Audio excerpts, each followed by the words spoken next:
أما بعد فأعوذ بالله من الشيطان الرجيم بسم الله الرحمن الرحيم من يطع الرسول فقد أطاع الله ومن تولى فما أرسلناك عليهم حفيظا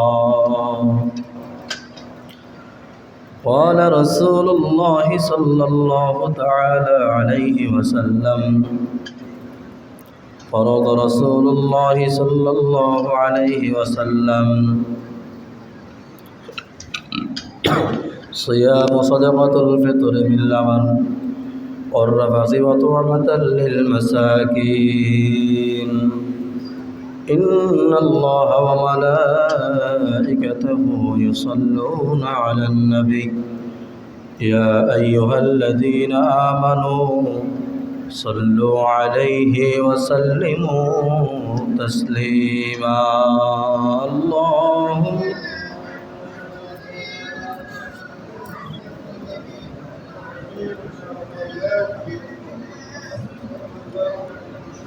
صلى الله عليه وعلى آله اللهم صل على سيدنا ونبينا وشفيعنا وحبيبنا ومولانا محمد صلى الله عليه وعلى آله وأصحابه وبارك وسلم بلغ العلا بكماله كشف الدجى بجماله حسنت جميع خصاله هو الحبيب الذي ترجى شفاعته لكل حول من الأهوال مقتحم بلغ العلا كشف الدجى بجماله حزنت جميع خصاله لا إله إلا الله لا إله إلا الله لا إله إلا الله لا إله إلا الله لا إله إلا الله لا إله إلا الله محمد رسول الله صلى الله عليه وسلم আলহামদুলিল্লাহ আল্লাহ পাক রব্বুল আলামিনের দরবারে শুকরিয়া আদায় করি যে মহান রব্বুল আলামিন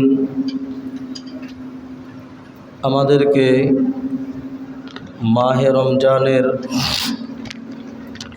আখেরি জুমায় আল্লাহ তাআলা আমাদেরকে জুমার নামাজ আদায় করার জন্য আল্লাহর ঘর মসজিদে আসার বসার তৌফিক দান করেছেন। এজন্য আমরা আল্লাহ তাআলার শুকরিয়া আদায় করি আলহামদুলিল্লাহ। রমজান মাস অত্যন্ত ফজিলতের মাস, মূল্যবান মাস। এই ফজিলতের মাস আসতেছে এখন একেবারেই শেষ পর্যায়ে। আল্লাহ তাআলা আমাদেরকে এই পর্যায়ে এনেছেন। যতটুকু পেরেছি আমরা রমজান মাসে রোজা রেখেছি, আল্লাহ তাআলা যেন ভুল ত্রুটি মাফ করেন, সকলে বলুন আমিন। এই মাসের সবচেয়ে গুরুত্বপূর্ণ যে বিষয়টি রয়েছে সেটি হচ্ছে লাইলাতুল কদর। সের নাম কি? লাইলাতুল কদর, গুরুত্বপূর্ণ রজনী, ফজিলতের রাত। তো সেই ফজিলতের রাত শেষ দশকের বেজোড় রাতের কথাই বলা হয়েছে হাদিসের মধ্যে।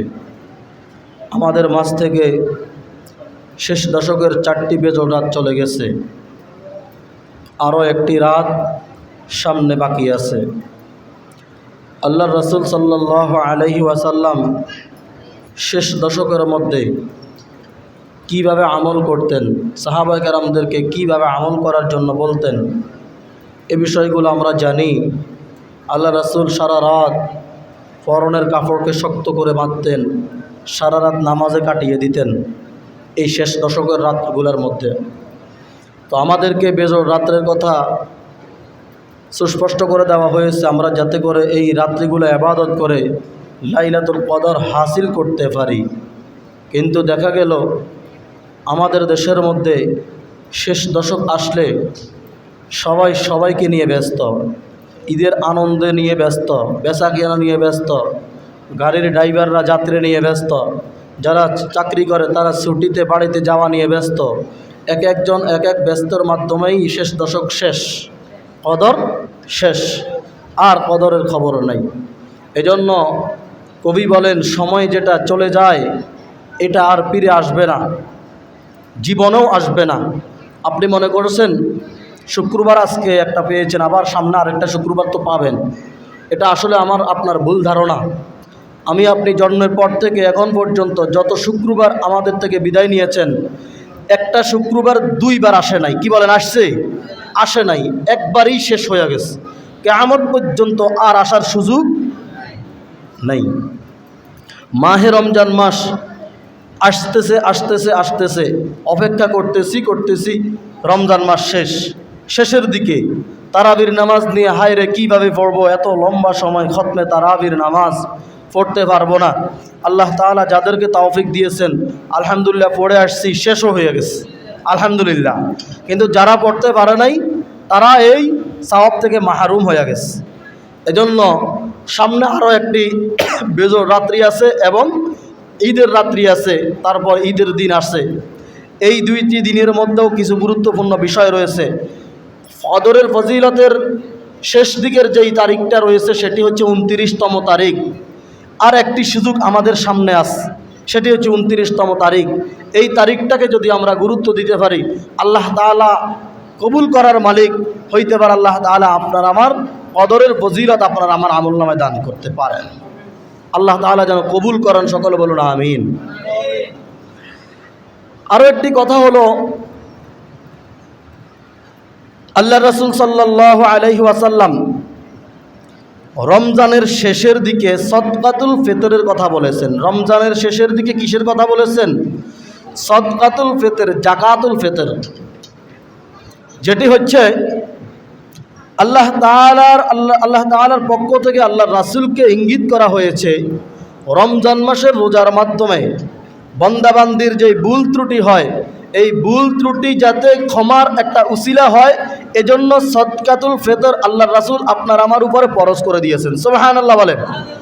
আল্লাহ রাব্বুল আলামিন কোরআনুল কারীমের মধ্যে বলেন, মাইয়ুতির রাসূল ফাকাদ আতা আল্লাহ ওয়া মান তাওয়াল্লা ফামা আরসালনাকা আলাইহিম হাফিজা। আল্লাহ রাব্বুল আলামিন বলেন, তোমরা রাসূলের অনুগত্য করো। মাইয়ুতির রাসূলা, রাসূলকে অনুগত্য করো, ফাকাদ আতা আল্লাহ, তাহলে আল্লাহকে পেয়ে যাইবা। সুবহানাল্লাহ বলেন। ওয়া মান তাওয়াল্লা ফামা আরসালনাকা আলাইহিম হাফিজা। আল্লাহ রাব্বুল আলামিন আল্লাহর রাসূলকে সম্বোধন করে বলেন, হে রাসূল, আমি আপনাদেরকে তাদের জন্য পাহারাদার স্বরূপ হিসাবে পাঠাই নাই। কে কি করবে সেটি আমি আল্লাহই দেখতেছি। সে দেখতেছে কে? আল্লাহ রাব্বুল আলামিন নিজেই দেখতেছেন। এজন্য সদকাতুল ফিতর রাসূল পাক সাল্লাল্লাহু আলাইহি ওয়াসাল্লাম ফরজ করেছেন। কেন? রমজান মাসের রোজার মধ্যে বান্দাবান্দির যে ভুল ত্রুটি হয়, কথাবার্তা হয়, অনেক ত্রুটি হয়, এই ত্রুটি বিচ্যুতি যাতে আল্লাহ তাআলা মাফ করে দেন, এর একটা উসিলা স্বরূপ হিসাবে সদকাতুল ফিতর ওয়াজিব করেছেন। সুবহানাল্লাহ বলেন। এজন্য আল্লাহ রাসূল বলেছেন কি, ফারাদ রাসূলুল্লাহ সাল্লাল্লাহু আলাইহি ওয়াসাল্লাম সদকাতুল ফিতর সিয়াম, যে সিয়ামের মধ্যে যে ভুল ত্রুটি হয়, এই ভুল ত্রুটি মাফের জন্য তোমরা সদকাতুল ফিতর আদায় করো। তো সদকাতুল ফিতর কীভাবে আদায় করব, কখন আদায় করব? জাকাতুল ফিতর এটি হচ্ছে বছরের মধ্যে 1 বছর নেশাব পরিমাণ সম্পদ ঘুরে ঘুরে একটা সময় তার উপরে কি হয়? জাকাত ফরজ হয়, জাকাত ওয়াজিব হয়। আর সদকাতুল ফিতর ওয়াজিব দুইটাই সমানের মতে, কিন্তু পার্থক্য রয়েছে। যাকাতুল ফিতরের মধ্যে রয়েছে নেসাব পরিমাণ সম্পদ, বাড়ি গাড়ি ব্যবহারিকের বাহিরের যেই সম্পদগুলা তার নগদ টাকা পয়সার সাথে গণ্য হবে, ওই সম্পদ হচ্ছে যাকাতের নেসাব। আর সদকাতুল ফিতর হচ্ছে আপনার জামা কাপড়ের পর যতটুকুর পরিধানে আছে তার বাহিরে আপনার বাড়ি গাড়ি সব কিছুই সদকাতুল ফিতরের সাথে কি হবে, গণ্য করা হবে। আপনার ঘরের বিটাটাও সদকাতুল ফিতরের সাথে গণ্য করা হবে। এখন সদকাতুল ফিতর কিভাবে দিব, কত টাকা দিব, এটা আমাদের দেশের মধ্যে প্রতি বছর রমজান যখন শেষ পর্যায়ে আসে তখন একদল মুসল্লি ইমাম সাহেবকে জিজ্ঞাসা করে, হুজুর এবছর সদকাতুল ফিতর কত টাকা নির্ধারণ করা হয়েছে? কি বলে, বলেন কি বলে না? বলে। তো ইমাম সাহেব বলে যে এবছর তো এক সা, আধা সা, অর্ধ সা, যে গম 1 কেজি 650 গ্রাম গমের তালিকা অনুযায়ী কত 100 টাকা বা 110 টাকা, এই 25 সালে সর্বনিম্ন 110 টাকা নির্ধারণ করা হয়েছে। এবার আল্লাহর বান্দা 110 টাকা দিয়ে দেয়। যিনি মনে করতেছেন তার সদকাতুল ফিতর আদায় হয়ে গেছে, আল্লাহর রাসূলের হাদিস অনুযায়ী তার সদকাতুল ফিতর আদায় হয় নাই। এখন প্রশ্ন করতে পারেন, তাহলে তার সদকাতুল ফিতর কেন আদায় হবে না? যাকাতুল ফিতর এবং সদকাতুল ফিতরের ভিতরে যে পার্থক্য বলেছি, মালামাল নির্ণয় করে আপনার সম্পদের হার অনুযায়ী যাকাত আপনার উপরে ফরজ। আপনার 70 থেকে 75 হাজার টাকার মালিক আপনি হয়েছেন, এই টাকার হারে আপনি যাকাত দিবেন। আপনি 1 লক্ষ টাকার মালিক, ওই টাকার হারে যাকাত দিবেন। 2 লক্ষ টাকার মালিক, ওই টাকার হারে যাকাত দিবেন। 5 লক্ষ টাকার মালিক 5 লক্ষ টাকার হারে যাকাত দিবেন। আচ্ছা, যিনি 5 লক্ষ টাকার মালিক তার যাকাত যত টাকা, আর যিনি মাত্র 70-75 হাজার টাকার মালিক তার যাকাত কি সমান? সমান নয়, পার্থক্য আছে না নাই? আছে। এখন আমরা যাকাতের ক্ষেত্রে যদিও অনেক সময় দেখা যায় যাকাতের ক্ষেত্রে অনেক সময় নির্ণয় করি, কিন্তু সদকাতুল ফিতরের ক্ষেত্রে সর্বনিম্নটাই আমরা গ্রহণ করি, অথচ না, হবে না। কেন হবে না? আল্লাহ রাব্বুল আলামিন আপনাকে যাকাতের সম্পদ দিয়েছেন অনেক, সদকাতুল ফিতর আপনাকে অনেক সম্পদ দান করেছেন, আপনি সর্বনিম্নটা কেন দিবেন? সর্বনিম্নটা হচ্ছে সর্বনিম্ন মানের মানুষ জিনার মাত্র একেবারে সর্বনিম্ন সম্পদ, তার উপরে ওই পরিমাণ সর্বনিম্নটা। আল্লাহ রাসূল 5টি কথা বলেছেন যাকাতুল ফিতরের কথা। যাকাতুল ফিতরের ব্যাপারে কয়টি কথা বলেছেন? 5টি কথা বলেছেন। 1 নাম্বার বলেছেন জব, তারপরে পনির, তারপর খেজুর, তারপর কিশমিশ, তারপর বলেছেন গম বা আটা। তাহলে গম বা আটা কয় নম্বরে? 5 নম্বরে। প্রথম যে 4টি রয়েছে, এই 4টি সাহাবায়ে কেরাম সদকাতুল ফিতর আদায় করতেন। সুবহানাল্লাহ বলেন। এই 4টি বস্তু দ্বারা সাহাবায়ে কেরাম সদকাতুল ফিতর আদায় করতেন। আর 5ম নম্বরেরটা আমরা বেছে নিয়েছি। এটি সাধারণত সবার উপরে, গণসাধারণের উপরে ঘোষণা করে দেওয়া হয়েছে সর্বনিম্ন এটা, কিন্তু যার যার অর্থ অনুযায়ী, যার যার সম্পদ অনুযায়ী মাপকাঠি রয়েছে। কারণ সাহাবায়ে কেরাম সদকাতুল ফিতর আদায় করেছেন কিসমিত দিয়ে, সদকাতুল ফিতর আদায় করেছেন জব দিয়ে, সদকাতুল ফিতর আদায় করেছেন খেজুর দিয়ে, সদকাতুল ফিতর আদায় করেছেন পনির দিয়ে। এখন আমরা যে শুধু গম দিয়ে চিন্তা করি, তাও গমের টাকাটাকে নির্ণয় করে আমরা টাকাটা 110 টাকা দিয়ে মনে করি আমার সদকাতুল ফিতর আদায় হয়ে গেছে। কিছু কিছু সাহাবায়ে কেরামদের মতে আপনার আমার সদকাতুল ফিতর আদায় হয় না, কারণ সাহাবায়ে কেরাম সদকাতুল ফিতর দিয়েছেন গম দিয়ে, গম হচ্ছে 1 সা, আর খেজুর দিয়ে, খেজুর হচ্ছে 1 সা, 1 সা হচ্ছে 3 কেজি 300 গ্রাম। 1 সা কত? 3 কেজি 300 গ্রাম। তাও হাদিসের মধ্যে উল্লেখ রয়েছে সর্বোচ্চ দামের খেজুর যেটা, সেটা দিতে হবে। এখন আপনি যদি খেজুর দিবেন 3 কেজি 300 গ্রাম, তাও সর্বনিম্নটা, তাও হবে না, আপনাকে দিতে হবে সর্বোচ্চ মানের খেজুরটা। তারপরে কিশমিশের কথা বলেছেন, তাও 1 সা, 3 কেজি 300 গ্রাম। তারপর পনির, এটাও একটা খাদ্য, এটা আমাদের দেশে উৎপাদন হয়, এই খাদ্যটাও 3 কেজি 300 গ্রাম। তারপর কি জব, এটাও একটা খাদ্য, এটা রান্না করার একটা খাদ্য, এটাও হচ্ছে 3 কেজি কি 300 গ্রাম 1 সা। আল্লাহ রাসূল বলেছেন এই 4টি পণ্য দ্বারা যদি তোমরা সদকাতুল ফিতর আদায় করো, তাহলে 1 সা তোমরা আদায় করো। 1 সা হচ্ছে কত? ওলামায়ে কেরাম নির্ণয় করে দেখেছেন 1 সা হচ্ছে 3 কেজি 300 গ্রাম। এবার আসেন 3 কেজি 300 গ্রাম বিভিন্নগুলো রয়েছে, 4টা পণ্য রয়েছে। এই 4টা পণ্য সকলগুলো পণ্যের দাম সমান নয়। সকলগুলো পণ্যের দাম কি সমান? সমান নয়। খেজুরের ক্ষেত্রে ওলামায়ে কেরাম যেটাই আমাদেরকে জানিয়ে দিয়েছেন, 3 কেজি 300 গ্রামের দাম বলেছেন 1830 টাকা। কয় টাকা? 1830 টাকা। আর কিশমিশের ক্ষেত্রে বলেছেন 1920 টাকা। তারপর আরেকটি কি জবের ক্ষেত্রে বলেছেন 530 টাকা। তারপর পনিরের ক্ষেত্রে বলেছেন 2805 টাকা। তাহলে সবচেয়ে উত্তম হচ্ছে সবচেয়ে বড় যেটা, সেটা। এখন আমি যদি বলি 1 কেজি 650 গ্রাম গমের টাকা দিয়ে আদায় করে দিব। আমি আপনাদের কাছে প্রশ্ন করব, সকলের যেমন টাকা পয়সার ক্ষেত্রে যেমন মাপকাঠি রয়েছে, পাশের ক্ষেত্রেও তেমন মাপকাঠি রয়েছে। দুইটা ছেলে পরীক্ষা দিয়েছে। কয়টা ছেলে পরীক্ষা দিয়েছে? দুইটা ছেলে পরীক্ষা দিয়েছে। একটা ছেলে জিপিএ 5 পেয়ে পাশ করেছেন, আর আরেকটা ছেলে 2 পয়েন্ট বা 1 পয়েন্ট পেয়ে পাশ করেছেন। আচ্ছা, দুইটা ছেলেই পাস, একটা সত্য, কিন্তু দুইটা ছেলের পাস কি সমান? পাশের হার সমান নয়। তো পাশের হার যেহেতু সমান নয়, তাহলে দুইটা ছেলের মানটাও ব্যতিক্রম। তদ্রূপভাবে আপনার সম্পদের হার, যিনি সর্বনিম্ন টাকা 110 টাকা, তার হার আর আপনার সম্পদের হার সমান নয়, তাহলে আপনি কেন 110 টাকা গুনবেন? এই জন্য আমাদের দেশে ওলামায়ে কেরামের মধ্যে অনেক মতামত রয়েছে। কেউ কেউ বলতেছে সাহাবায়ে কেরাম সদকাতুল ফিতর আদায় করেছেন খেজুর দিয়ে, সাহাবায়ে কেরাম সদকাতুল ফিতর আদায় করেছেন কিসমিস দিয়ে, সাহাবায়ে কেরাম করেছেন কি জব দিয়ে, পনির দিয়ে। তাহলে আমরা কেন টাকা দিয়ে আদায় করব? এ কথা বলে বলে একদল বাড়াবাড়ি করে, বেশি বাড়াবাড়ি করে। তাহলে বেশি বাড়াবাড়ি করা ইসলামে জায়েজ নাই, আবার বেশি ছাড়াছাড়িও ইসলামে কি জায়েজ নাই। এবার আসেন, তাহলে সাহাবায়ে কেরাম যদি খেজুর, আল্লাহ রাসূল বলেছেন এই 4টি পণ্য দিতেন, সাহাবায়ে কেরাম এই 4টি পণ্য দিয়েছেন, তাহলে আমরা 4টি পণ্যের টাকা কেন দিব? এটাও তো একটা কথা, কি বলেন? এটারও একটা উদাহরণ রয়েছে। সাহাবায়ে কেরাম এই 4টি পণ্য দ্বারা যখন দিয়েছেন, তখন সাহাবায়ে কেরামদের মাঝে এই পণ্যগুলোর অভাব ছিল। এই পণ্যগুলোর কি ছিল? অভাব ছিল। রমজান মাসের রোজার মাধ্যমে, তাদের খাদ্যের মাধ্যমে, তখনকার খাদ্য হিসাবে, সর্বোচ্চ খাদ্য হিসাবে খেজুরকেই গণ্য করা হতো। এই খেজুরের অভাব ছিল, মানুষ খেজুর পাইতো না, এজন্য আল্লাহ রাসূল খেজুরের কথা বলেছেন। কিসমিসের অভাব ছিল, মানুষ কিসমিস পাইতো না, এজন্য কিসমিসের কথা বলেছেন, জবের কথা বলেছেন, পনিরের কথা বলেছেন। সাহাবায়ে কেরাম সবচেয়ে বেশি দিয়েছেন খেজুর দিয়ে। সবচেয়ে বেশি কি দিয়ে দিয়েছেন? খেজুর দিয়ে। আমরা যদি খেজুর দিয়ে দেই, একদিকে সদকাতুল ফিতর আদায় হবে, ওইদিকে সাহাবায়ে কেরামদের সবচেয়ে বেশি খেজুর দিয়ে দিচ্ছেন, এজন্য খেজুর হিসাবে সাহাবায়ে কেরামদের সুন্নতটাও আদায় হবে। সুবহানাল্লাহ বলেন। এজন্য সদকাতুল ফিতর যার যার সামর্থ্য অনুযায়ী দিতে হবে।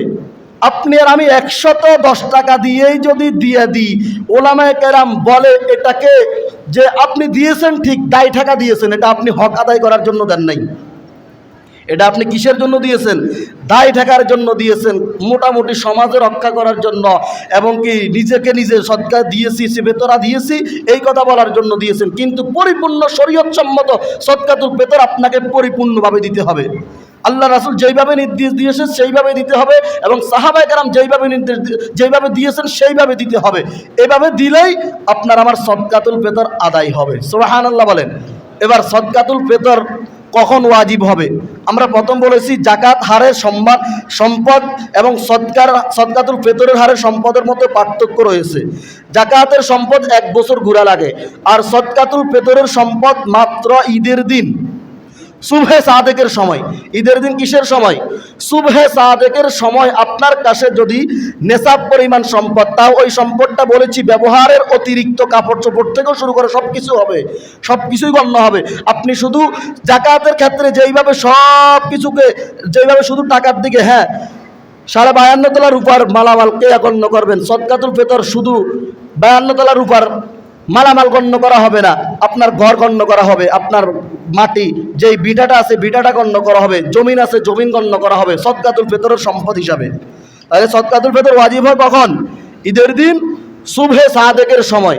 এবার আসেন, সদকাতুল ফিতর কয়জনের উপরে ওয়াজিব? পরিবারের সকলের উপরে। যদি আপনার উপরে ওয়াজিব হয়, আপনার সম্পদের কারণে আপনার যত সন্তান আছে সবার উপরে সদকাতুল ফিতর ওয়াজিব আপনাকে দিতে হবে। অন্যথায় আপনি আপনারটা দিছেন, আপনার স্ত্রীটা দিছেন, সন্তানের দেন নাই, আদায় হবে না, আদায় হবে না। ঈদের দিন সুবহে সাদেকের পূর্বেও যদি আপনার কোনো সন্তান ভূমিষ্ঠ হয়, ওই সন্তানেরও সদকাতুল ফিতর আদায় করতে হবে, অন্যথায় সদকাতুল ফিতর আদায় হবে না। তাহলে আমরা মাসালা বুঝলাম। মাসালা কি? যে ঈদের দিন সুবহে সাদেকের পূর্বের সময়ে যদি, সুবহে সাদেকের সময়ে যদি আপনার আমার কাছে নেশাব পরিমাণ সম্পদ হয়, নেশাব পরিমাণ টাকার মালিক আপনি আমি হই, তাহলে আপনার আমার উপরে সদকাতুল ফিতর ওয়াজিব।